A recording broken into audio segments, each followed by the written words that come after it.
हर चीज का। देखिए आज पूना के धरती पे पवन गाना गा रहल बा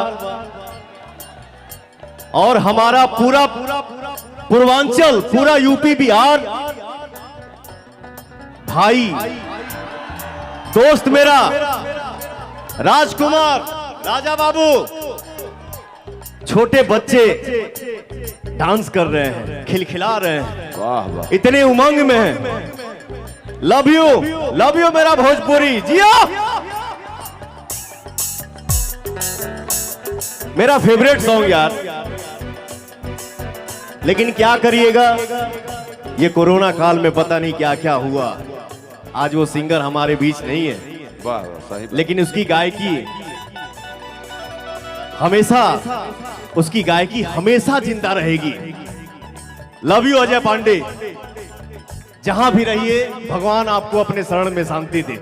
वाह, क्या गाने का माहौल आया था जब रिलीज हुआ था।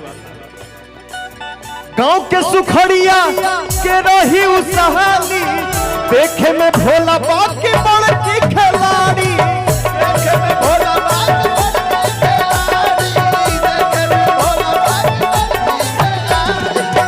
गांव के सुखड़िया के रही उस सहाली, देखे में भोला बाप के बड़ की खिलाड़ी,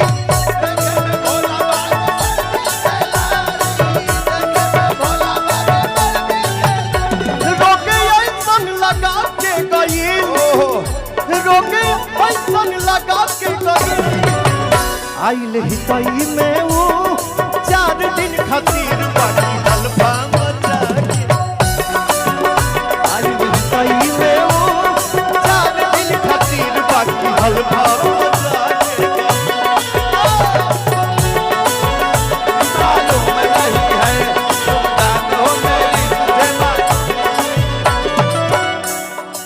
और मौगी का कहतिया मौगी, सोचता नीचे तनहना दान नइखी हो,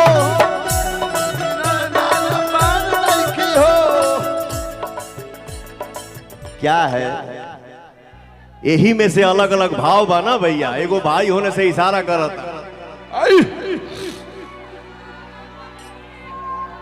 समय समय पे सब दिखाया जाता है, हर वक्त नहीं। सही बात। कोनो चीज समय पर शोभा देला।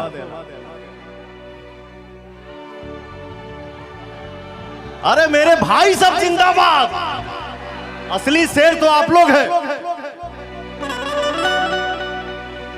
सोचता नीचे तनहना दान नइखी हो,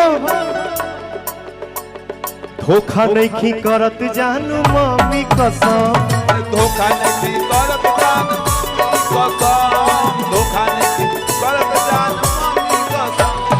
सोचता नीचे तनहना दान नइखी हो, धोखा नइखी करत जानू मम्मी कसम, धोखा नहीं करत जान मम्मी कसम, धोखा नहीं करत जान मम्मी।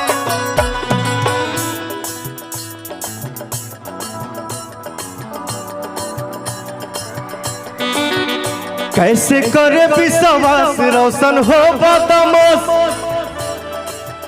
कैसे करे विश्वास रोशन हो बदमाश, पवन जिसका था डर हमको बात वही है,